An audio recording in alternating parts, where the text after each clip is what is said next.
Hello, hello. Can everyone hear me? I sure hope you guys can. I would love it if someone can write in chat. Oh, hello. Thank you. Thank you guys. Happy to be here. All right, let's get this show on the road. Good evening, everyone. My name is Omer. I am a developer advocate for Diversion. And today we're going to make a game together. We're going to go through setting up Diversion with Unreal Engine. We'll be using an installed build of 5.7.2, but it would look mostly the same for any engine version, really above 5.3, because that's what our dedicated plugin supports. And the game we will be making, we're going to be making sort of a snake game. So let me get you in front of my screen. There you go. It looks like my transition effects are working, which is nice. So this is what we will be doing more or less. We're gonna be this little mushroom character, and we will be able to collect apples. And when we collect apples, then our little snake will grow.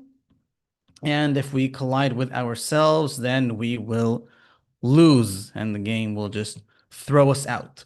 Now, this is all done and ready because the point of the webinar is not for you guys to watch me type and drag blueprint connectors, but to focus on the process and how diversion fits in. So I do have the Snake webinar project, which will copy stuff out of, and I also have the Snake webinar live, which is not the same one.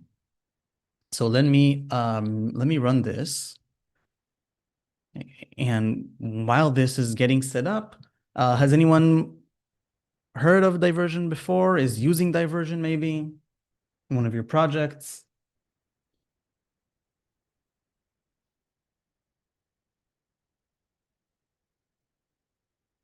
Using started, that's very nice. Dennis, is the recording going to be available? So yes, this is being streamed on YouTube, and if I don't screw it up, then the recording will be on our YouTube channel under live streams. Um, Ian, want to get your students using it? I think that, well, I'm biased. I think that's great. We have a bunch of schools, universities, and also K through 12 who are using it. Michael getting to grips, that's great. On plastic SCM or Unity VCS for the past 10 years. Well, I'm happy to have you on. Maybe I can convince you otherwise. And Nicholas, concerning diversion, we use Git and P4 currently. Um, that sounds like quite a setup. We have comparisons between us and Git and Perforce on our website if you want to take to see like a side-by-side comparison. So that was some nice stalling while Ryder was getting started. So what we have here, our Snake Webinar Live project, what it has, it's an empty project. We'll be starting from scratch, almost from scratch. I do have some art in here. By the way, art is made by Quaternius, and it's all open, it's all public domain, so definitely be sure to go and check out Quaternius. Makes, I think, fantastic and beautiful low poly art, and we'll be using some of it for our game. As you can see, little mushroom characters here in the apple. Every art we use is from Quaternius. And we only have art. There's nothing else in here. And the first order of business, well, really the first part is start outside of the engine, and that is to go, pardon all my open windows. Hello, YouTube. It is to go in here into diversion.dev and get started. Download the client, the desktop client and the agent. And what you get when you do that, you get the Diversion desktop client. You can see the other Snake webinar repository, my local workspace, and all of my other repositories. It looks exactly like a version control client. and we want to create our new repository.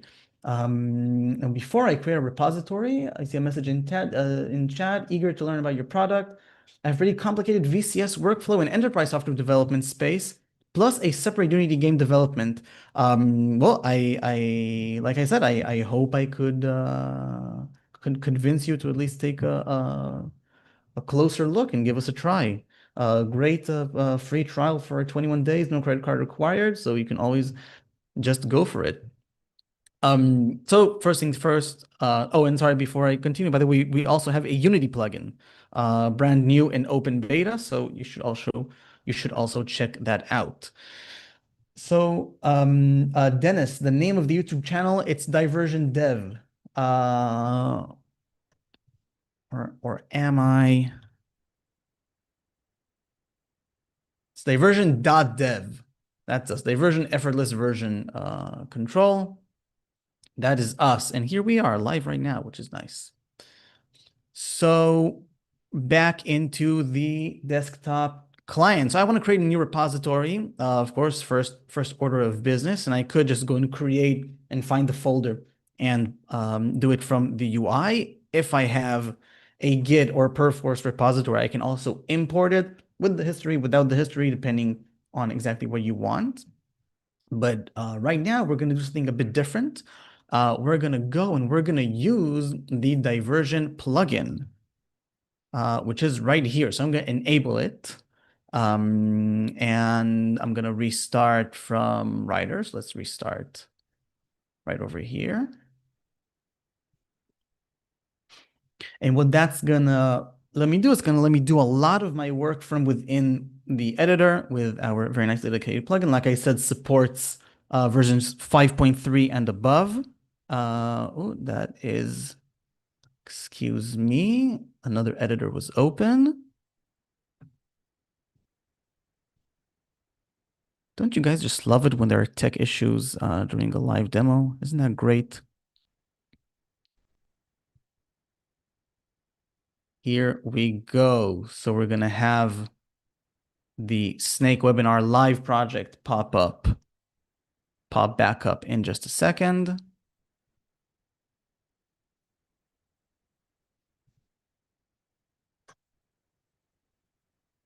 Here it is. I will also, as a bit of a spoiler, while the engine is firing up, I will be using the new Mover plugin and the new gameplay camera system. So some of the new experimental plugins that Epic has that are supposedly the next big thing. So we'll be using them so you guys can get a bit of extra value from this webinar. Raven, you began using this about 3 months ago. Was incredibly easy. It's really smooth and automatic. This coming from using Perforce beforehand, which had its ups and many downs. Diversion has been perfect for my first indie project. Very happy to hear that. Did you use Perforce as an indie? Did you like manage your own server? Did you do the whole thing?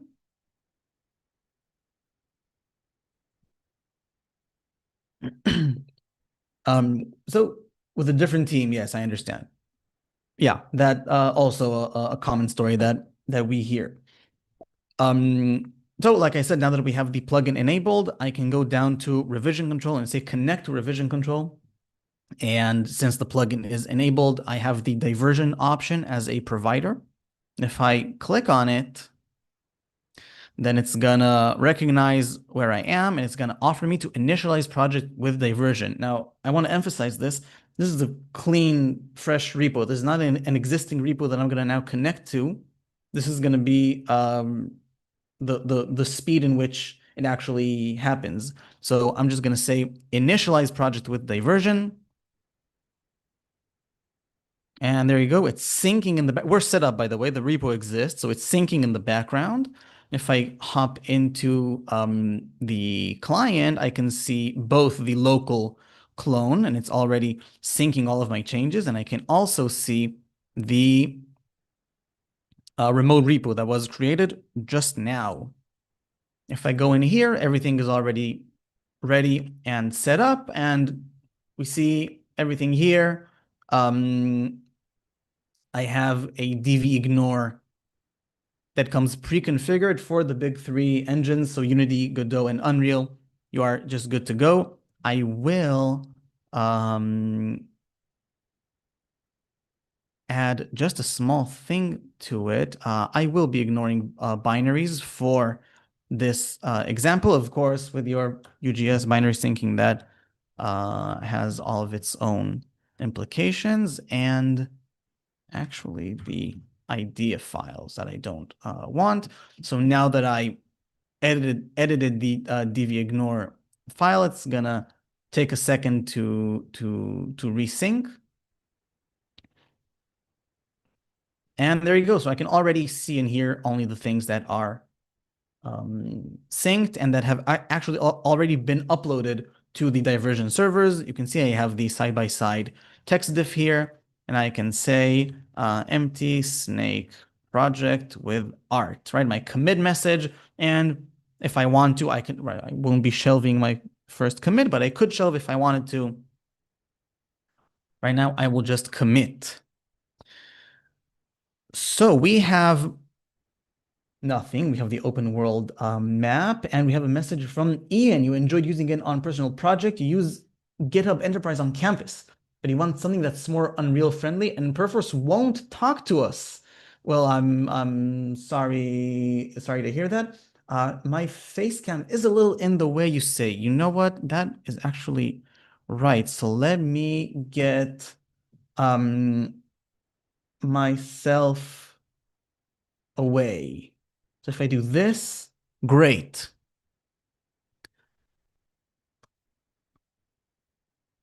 Thank you for the live feedback. All right, I must have hidden the commit message, right? That was very professional of me. Okay, yeah, there was I can show it to you now. And the commit message and the little button where I could shelve the changes.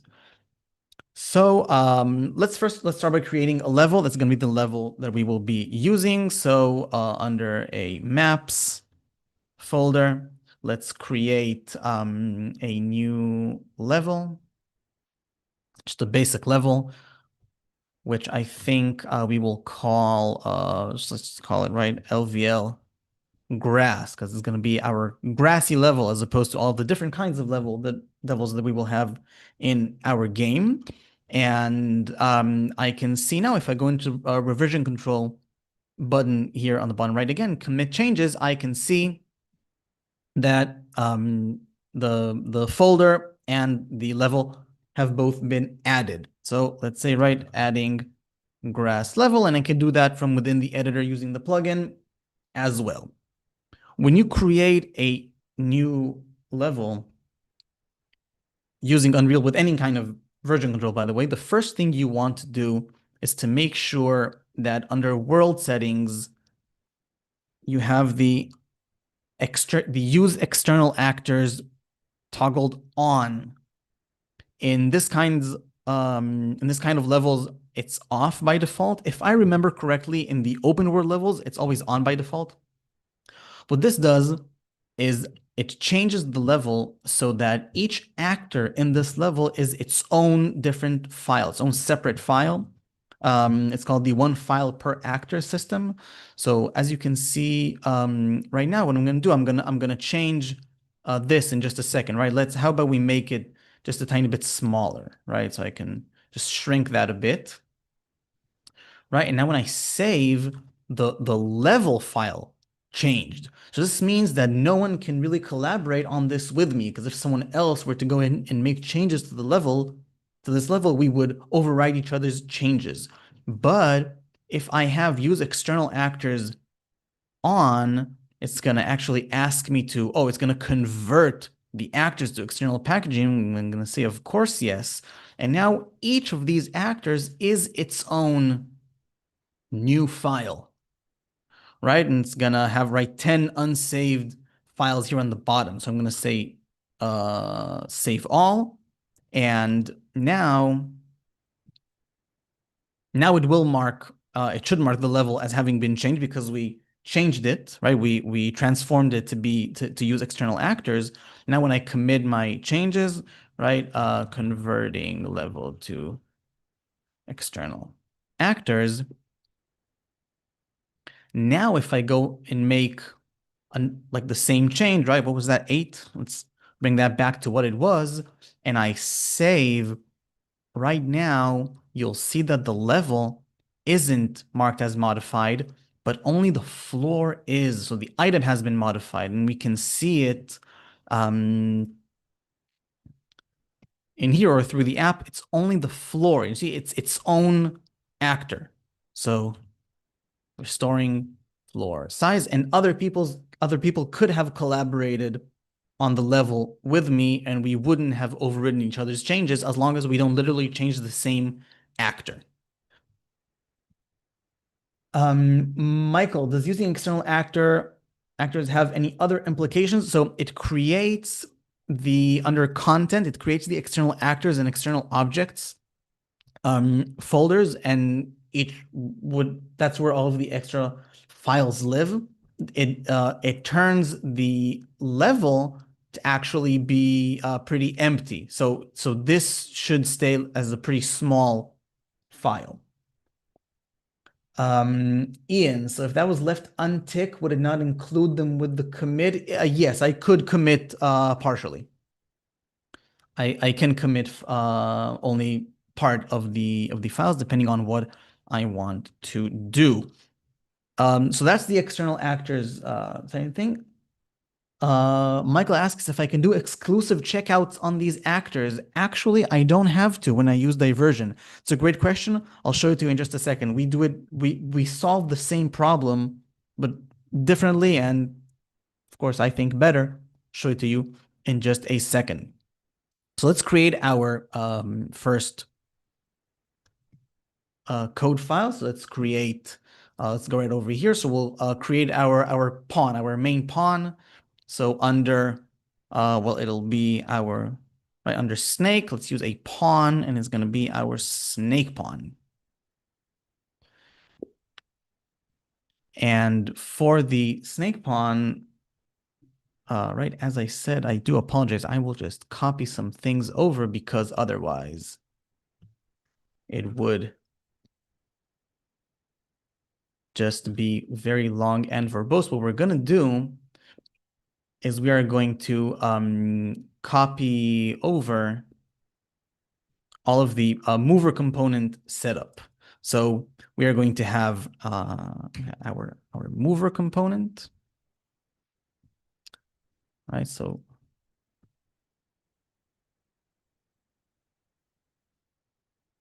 let's add it as its own.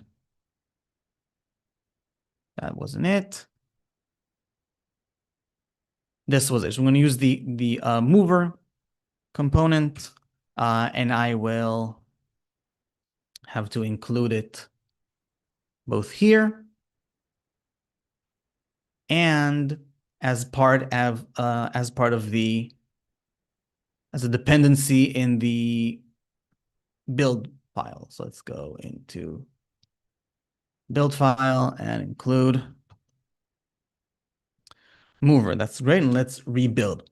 So the big difference with mover, it's supposed to answer a lot of the criticisms that people have had with the standard, not quite legacy, but let's call it established character movement component.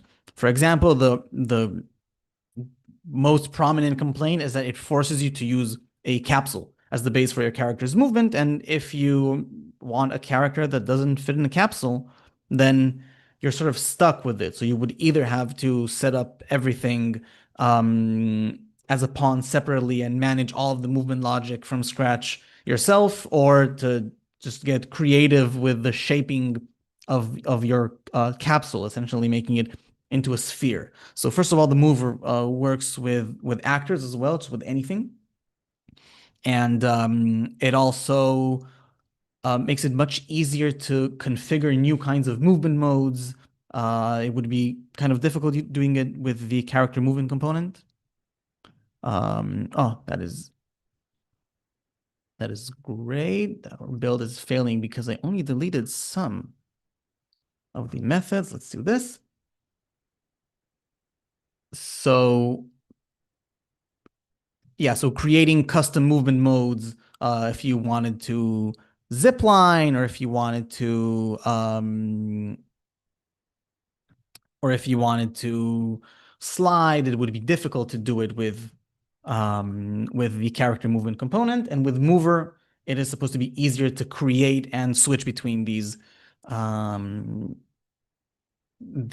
movement modes. Let's also enable the mover plugin, which would help our code compile. And actually also the gameplay cameras is also enabled. That's great. So having enabled that, let's now rebuild, and now it should let me build my project. Yeah, the downside to the mover plugin so far is that it is experimental, and I have heard complaints about networking, but it's not as easy to do. Should have been improved in the recent version. Not sure about how well it incorporates with the gameplay ability system, for example. So as Epic says, the character movement component isn't going anywhere anytime soon, and they will continue to have a lot of support for it in the future. But especially if you're not planning on doing networking, or you're fine with some extra custom gameplay code for the gameplay ability system that's relevant, then it is very nice to try out. So Mover wants us to add this here, and here we are. Okay, so we are good to go. Our snake pawn has the mover component, and let's of course right, we're gonna register it over here.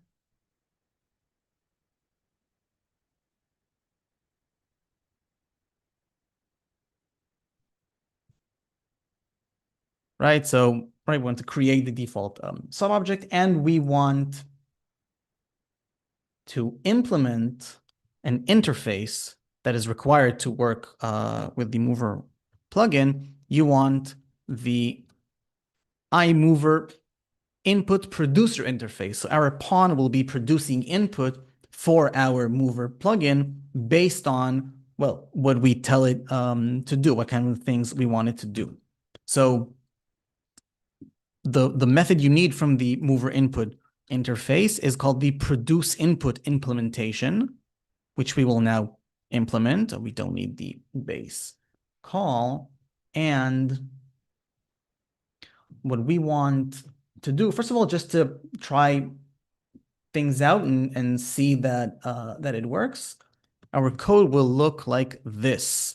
So we're going to create character inputs that are based on the default character inputs. So the default character inputs are supposed to help you transition over from, if I remember correctly, it's supposed to help you transition over from like the standard character movement component type of movement. So that's what we're going to be using.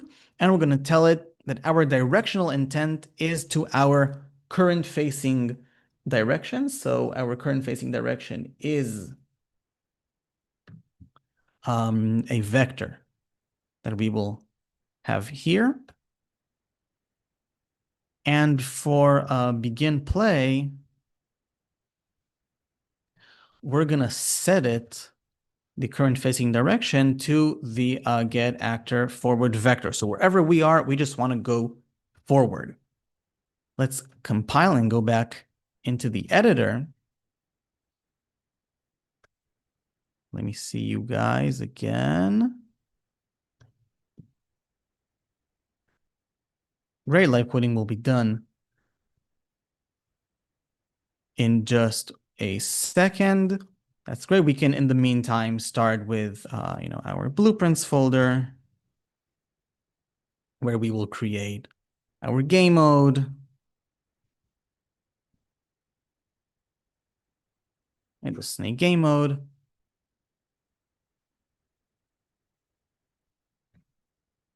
And the snake game mode, are we done? That is great. That succeeded. So the snake game mode, which will have our snake pawn. right? So our default pawn will be the snake pawn.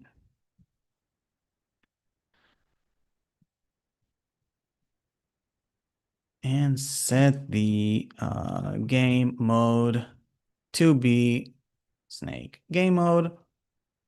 That's great. So right now, we won't see anything. So let's also add a skeletal mesh,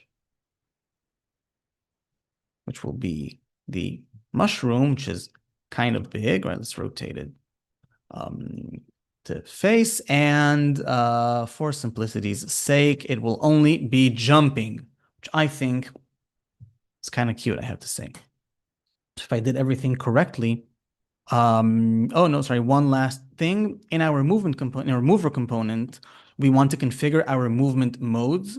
So I want to get one default movement mode, and it will be a walking mode, which again, these are all the things that are supposed to help you transition over from the default character movement component workflow. So I'm going to call it walking, and I want my starting movement mode to be walking. And now when I compile and save and I run, well, we can't really see much, right? Because the camera isn't properly configured and set up. So let's also add a camera just so that we will be able to see anything. And that's it. We are moving. So we have achieved character movement using the new mover component, right? We can also get this down into the ground. And that is the first step of getting a moving character using the new character mover. So for now, I'm also going to remove the camera because, like I said, I want us to use the nice and new camera system.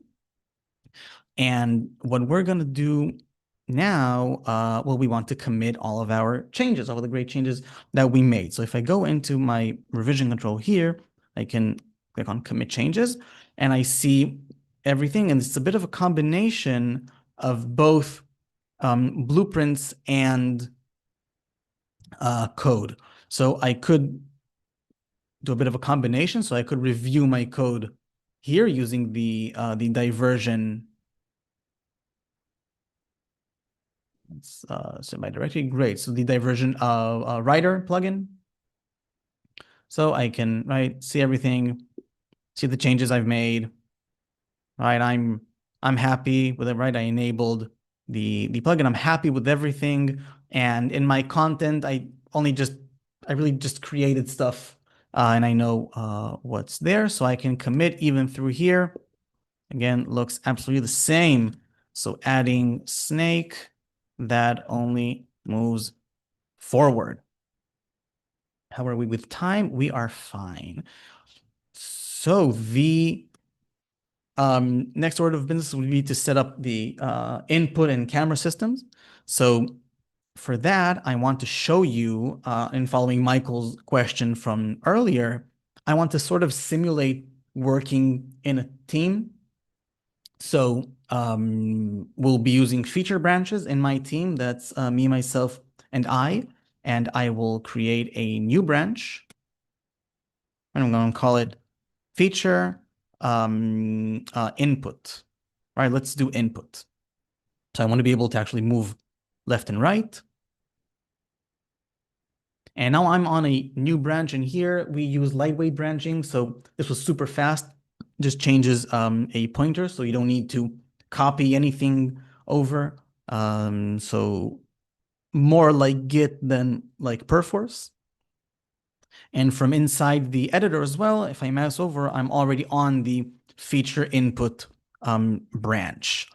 And now let's go ahead and create my my input, right? So a new folder, which we will call input, and let's create an input action, right? It's my IA move, and unlike the IA move in all of the templates and tutorials, this is actually we're only moving side by side, right? So this is a 1D float kind of move action, and I want it to only trigger on pressed, which is great. And let's create a mapping context from it. more like all of the default. And we're going to have A and we're going to have D, and A will be negative. Right in my snake pawn controller change the new controller. Of course, it's player controller.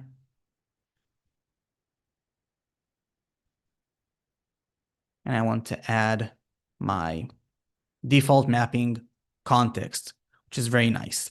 Now, what I want to do with this is actually use this in my code. I want to use it to affect the mover component. So in my snake pawn, I want, when I set up the player input component,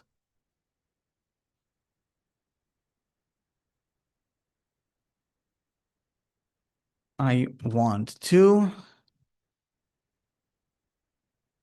to bind, all right, let's include everything that needs to be included. I want to bind our move input action to an onMove triggered method.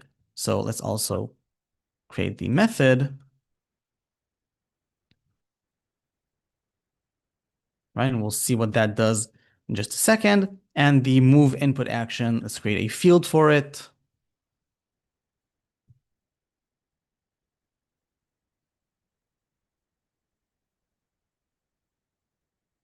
That we will edit from our character. And what we want to do inside onMove triggered is we're going to use the facing direction vector, and we're just going to rotate it. So if right, left or right, depending on which way I want to go, I'm going to rotate the facing direction by the angle, and that will rotate our character. Is everyone following along so far? Is everything making sense? We're going to see some more diversion.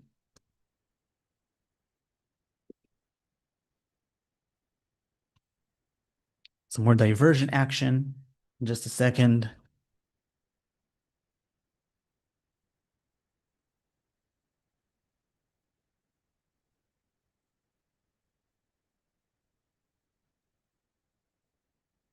I don't know if you can hear through my mic. My laptop's screaming. The fans are going off. All right. So now what we have here is our move input action. So I want the move input action. And once again, let's add a camera just to see that it works. Okay, so we're almost there. We are moving around, but the camera isn't rotating to follow us. So let's,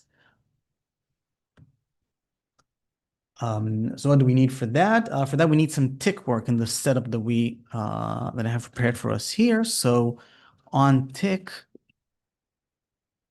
I want us to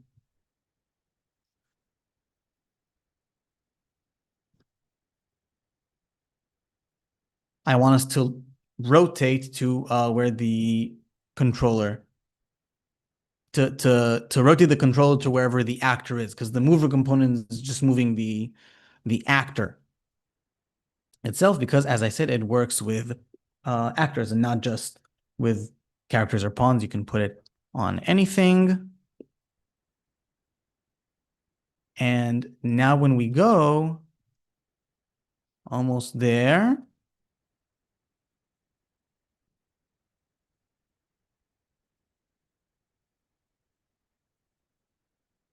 I wonder if I am forgetting something. Because it's not, oh, of course. Of course. There's one very important line over here for the mover component. Actually, it's not enough to move us. I want us to set the orientation intent. So I'm not just going to say, okay, the move input is to wherever it is you're going. Also orient yourself towards wherever the facing direction is. In the facing direction, I'm configuring using the input. And that's going to actually rotate the actor and not just move us around. So now when I go, there we go. So that is some snake style movement. All right. So what we have here is we made changes in both code and in blueprints in a branch, right? I'm gonna once again kill the camera over here, but we did add a bunch um, of view assets, the inputs, right? The input action and the input mapping context, and we modified the new class of the snake pawn with adding to it both the event graph and adding the move input action. So now let's commit our changes as before, same thing, right? The basic standard version control workflow looks exactly the same. I can see everything I did here. I can even go here and see the changes I made to the snake pawn. I'm sometimes surprised to hear that, or excuse me, I'm always surprised when I sometimes hear that people don't know that this is an option, that I can diff my blueprints side by side. So if you didn't know that, then that's possible. I can see all the changes I made. And now that I'm happy, I can say adding input.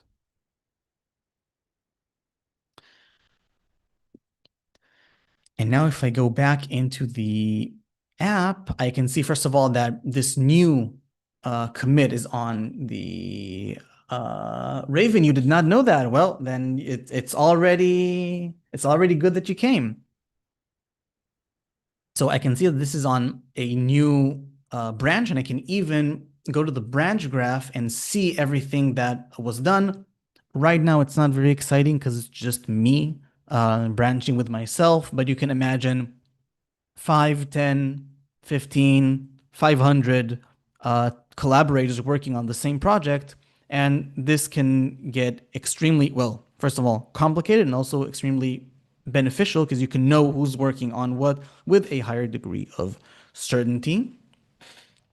Um, Speaking of collaborators, by the way, adding people is super easy, right? Just repo collaborators and add by mail. So very, very easy and simple. And now what I want to do, having finished my feature, right? We have a character that moves. I want to merge my changes back. So let's do that right now.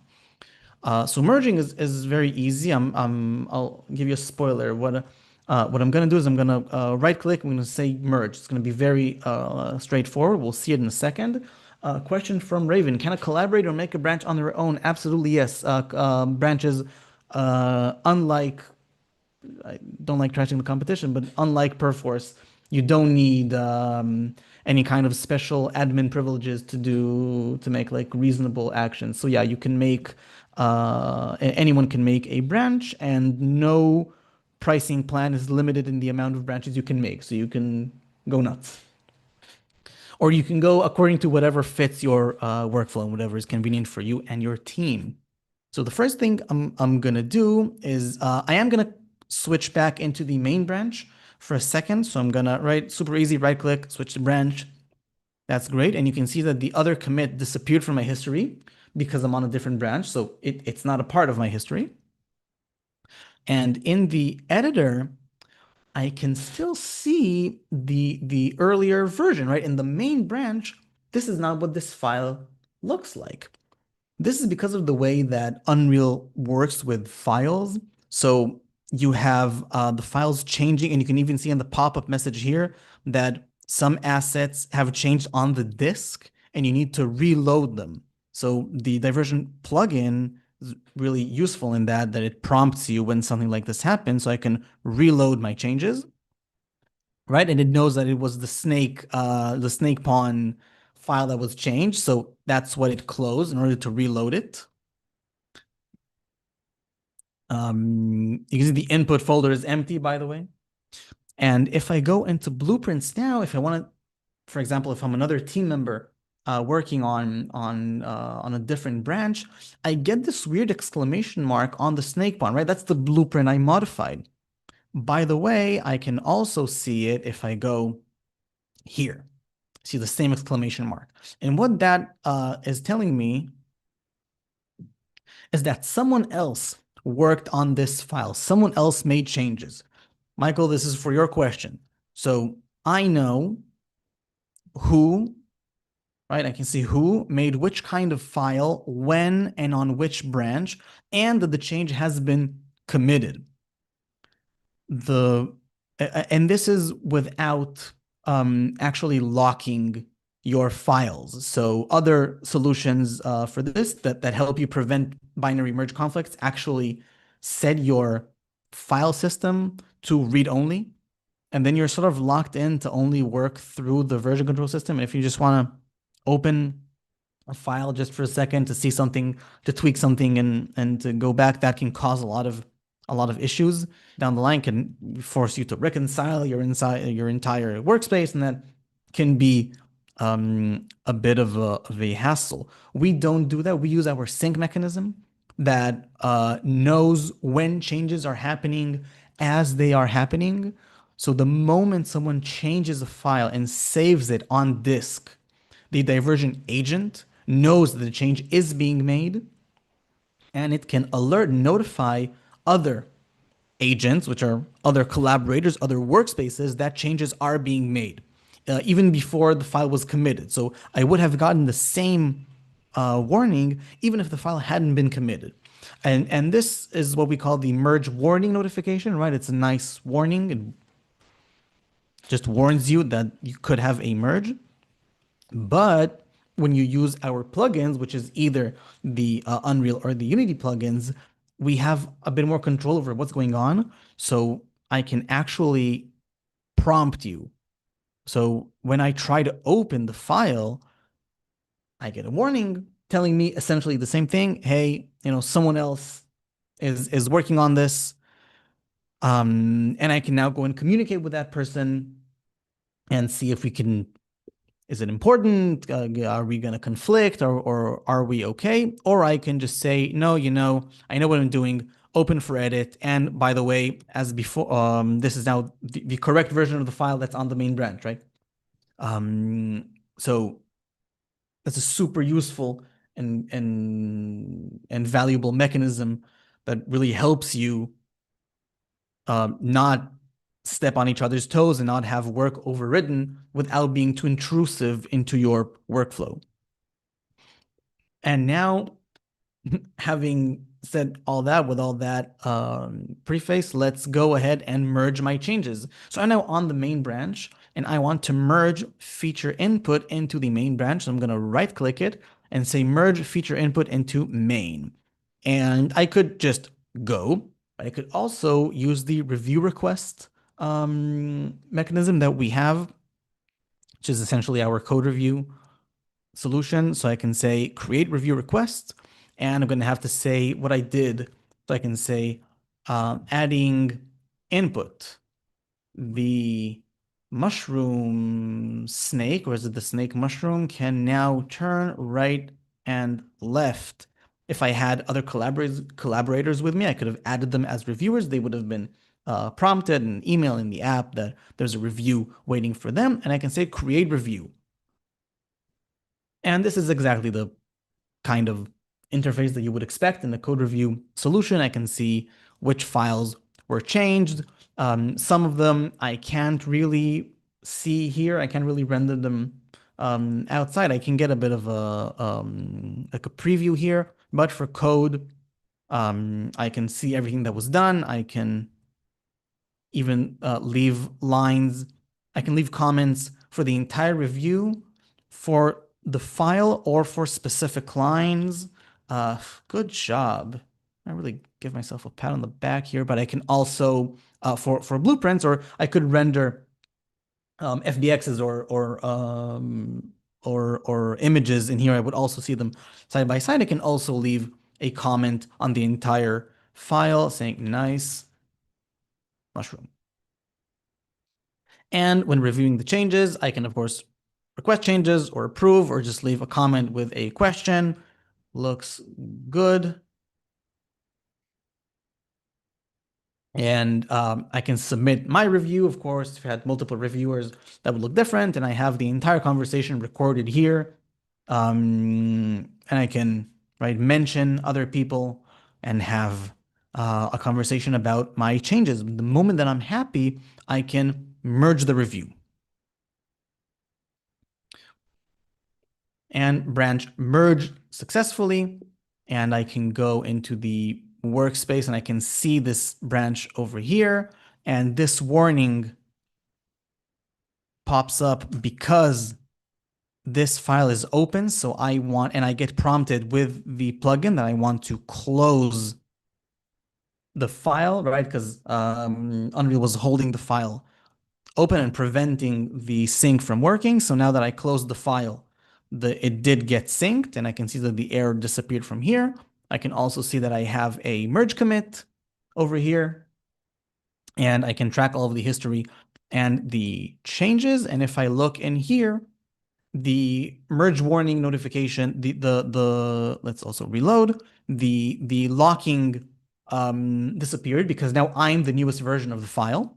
So if I go in, I have all of the changes, and I have the input in here. And again, if I'm gonna do the small cop out and add the camera before we do the actual, excuse me, before we do the actual gameplay camera system, I can now go and I have the changes from the other branch. And by the way, right, I just added the camera. It's not what I want, not happy with it. So I'm going to say reset, right? So I want to undo this change, and the camera goes away. So did this all make sense? The workflow, the branching, the merging? Any questions about something I said, something I didn't say, something you always wanted to know but were afraid to ask? As I create a folder for the camera with which we will end our webinar today. Michael, makes a bunch of sense. It almost feels a little like branches in DV are similar to change lists in P4. Yeah, that's an interesting comparison to make. How about you guys get my my face again? All right, that's nice. Yeah, so that's an interesting comparison to make. Ian says it's an intuitive workflow. Thank you. So for Michael's questions about change lists, yeah, we hear from a bunch of studios who work with Perforce that they're like asking us about a change list feature because they're used to having multiple change lists alive at the same time, and they switch between them back and forth to have only the changes that are relevant for each change list alive and applied and available at any given moment in time. And I think that really comes down to the question of how easy or hard it is to create branches or streams. So the moment that creating branches, the moment that it's lightweight branches and you saw it's no big deal, just branch back and forth and it's super easy and you don't need to configure a bunch of things for it, right? Maybe, just the naming convention, or it's really just no big deal. Then yeah, I would say that it answers the need for change lists. Yeah. All right. So let's get us Michael, as a tech designer, I'm all over the place usually. So I was bummed to see no checklists, but very happy that branches are so light and easy after all. So a solution exists. Happy to hear that that we would answer another of your needs. I hope you can answer all of them. So let's get you guys back into the editor. So let's create a camera system real quick and simple and easy, just to show you the new camera system. So what I want is, instead of a camera component, I want to add a gameplay camera. And the whole point of the gameplay camera system, here's my face. The whole point of the gameplay camera system is to allow you to have more complex transitions and logic with your camera systems and have it more like data asset based where you can manage and share your transitions, etc. And for you to be able to do it without needing a bunch of complex CPP logic and to allow you a lot more freedom in doing it. So I added a gameplay camera. And Raven, saw your question, 2 seconds. So I created a gameplay camera component here. I need to tell it which camera asset will it be using. So let's create a new camera asset and call it cam snake. Let's put it in the camera system. And I want a a blueprint camera director. That's the type of camera director I want. I could go for a single camera director. That would also make sense for this specific project because we're just going to have one camera. But for, as an example, I will go for like the more complex solution, even though we won't necessarily need it for this project, just to show you what it looks like. So I want to create a blueprint camera director, and I have the cam snake asset right here. Raven asks, for me, the automatic syncing was an interesting experience. I just get in the habit of closing the project each day, and when I open, it's all up to date. Absolutely, yeah. So the automatic syncing is a feature that a lot of people enjoy, that you get backed up as you work, and also that you can get synced automatically with incoming changes from your collaborators. This can make for some really fast and interesting collaboration workflows, but also what people sometimes don't think about for CI/CD, right? For your automation pipeline that we will actually look at in a future webinar in this series, where when you are ready to release a new build, you don't necessarily have to sync a very big diff of your changes to your pipeline or to whatever server or servers handles your automation. If it's something that lives, if it's a machine that's up, then it would get synced with every change that comes in, right? You can leave it looking at main, and it would just get synced with everything that gets committed or merged into main, even when it's not working. So when you are ready to release a new build, there's no extra, or there's a very short extra step of syncing your changes. So yeah, there are a lot of benefits for the automatic syncing. And as far as I'm aware, we are the only ones who have a feature like this. And I think it's kind of cool. So back to the editor, what we have inside the camera system is nothing. We have a big fat error. Let me just compile this and get this out of the way. We have a big fat error because we are missing a camera director evaluator class. So I want my camera director, of course, in my camera folder. So this is the camera director snake. And that's going to run like the logic of which camera are we going to see. If you have a multi-camera solution, that's where you would set it up. And you can see a great example for this in the gameplay animation sample with the motion matching and the 500, or is it 750 animations now at the time of recording this webinar. So you could go there and see a bit of a more mature and complete example. And also in the getting started, they do this with a couple of cameras.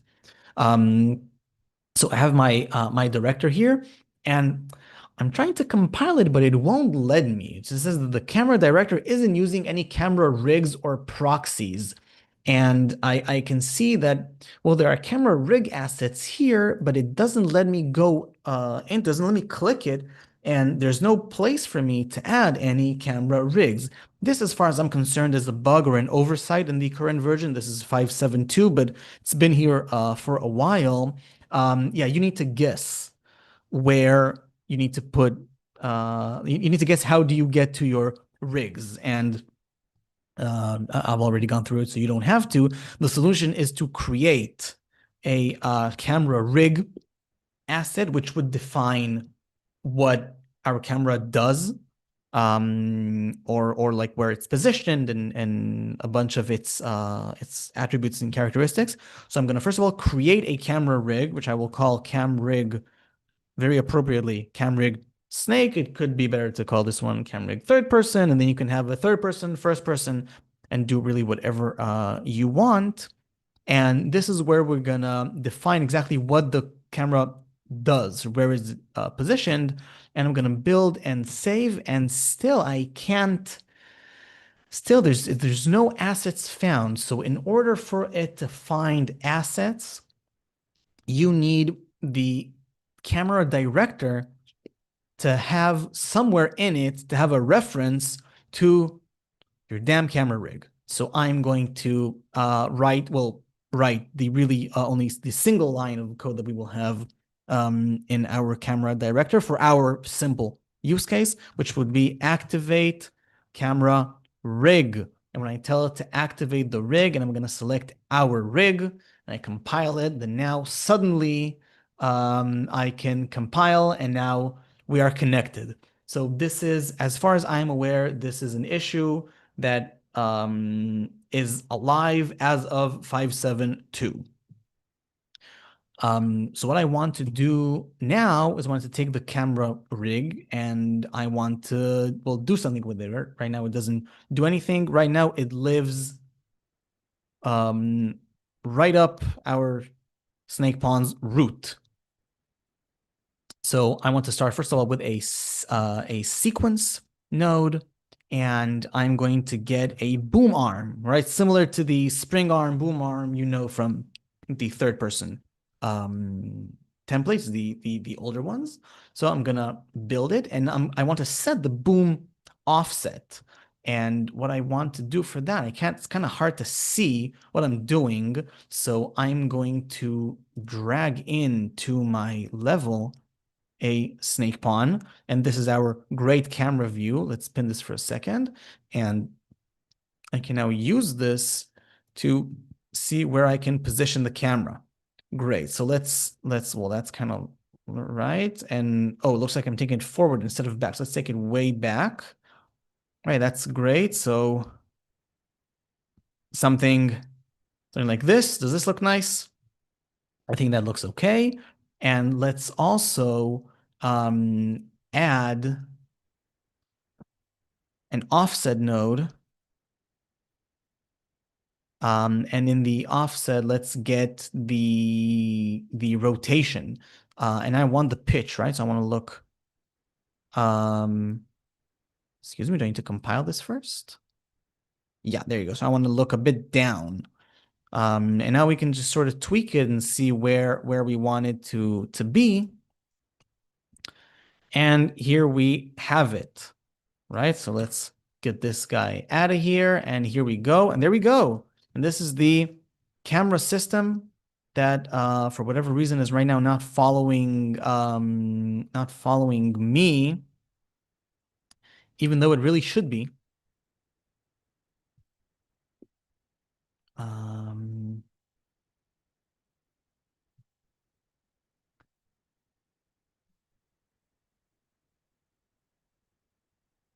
It's this and an offset, and it's the camera snake on us. Set control rotation when view target. Is that it?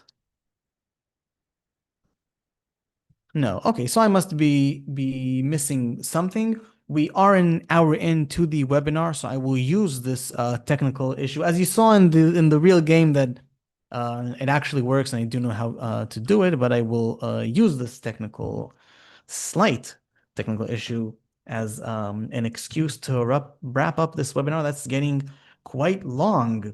So what did we have today as a bit of a summary? We saw how to set up a project, an Unreal project with Diversion. We committed and diffed. We reviewed our changes. We branched out and merged back in, which would be probably the most common workflow with feature branching. And we saw the mover component, how like a simple implementation of it. You could, of course, go to use the mover examples plugin that has a bunch of examples, has a bunch of examples with it, but it could be, it's kind of a lot going on. So this might be a nicer and simpler example for you. And we almost saw the gameplay camera system. So I hope you will excuse me one hiccup. We almost got it. I promise that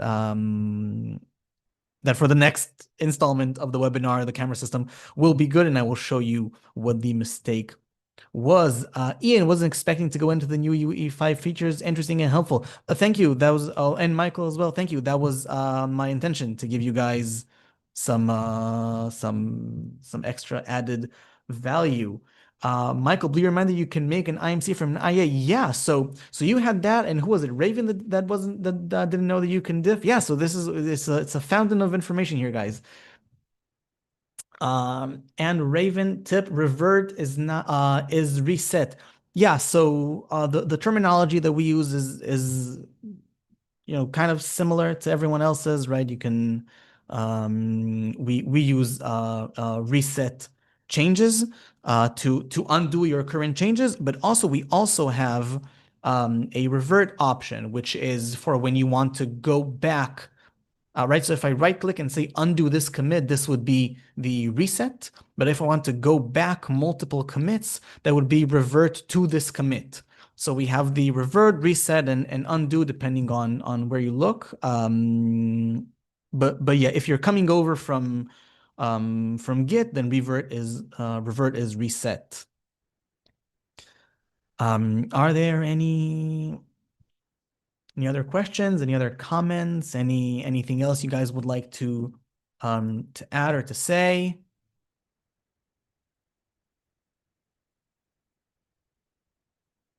Do I have a LinkedIn to share? Yes, actually I do.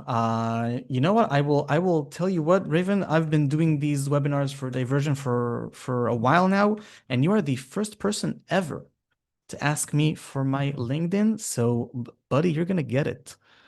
Here it comes. I'm loading LinkedIn up as we speak so I can get you my link. Michael, thank you for the webinar. It was insightful. Thank you for your time, and I hope you enjoyed it. And I hope to see you for the next one as well. Where here. This is Raven. This is me. Um, Ian, is it fairly straightforward to get a license to use a version in the classroom? Yes, we actually have an educational license. It is opt-in, so you would have to create, so you would create an account, which would create an organization for you automatically. And then you could have the students, you could invite the students to your organization, and you would also have to apply for the educational license. Unfortunately, we've had issues with people trying to avoid payment in very creative and sophisticated ways. So the indie and educational licenses are opt-in, and the educational is free for up to 10 users. So if you have a small class, nothing required. You can just go. Essentially, if, right, you have an educational email, then and every student uses their educational email as part of the organization, then there should be no issue in getting that approved. Similar in the way GitHub Enterprise works. Actually, I wouldn't know. I'm not sure how they do it. For us, you just have to apply. There's a form from inside the app under billing, under pricing and billing. You just fill out a form. But yeah, we if you have a bigger class, then for the paid educational tier, we also have like onboarding sessions for your students, and a bunch of universities and schools work with us. So it would be cool to work with you.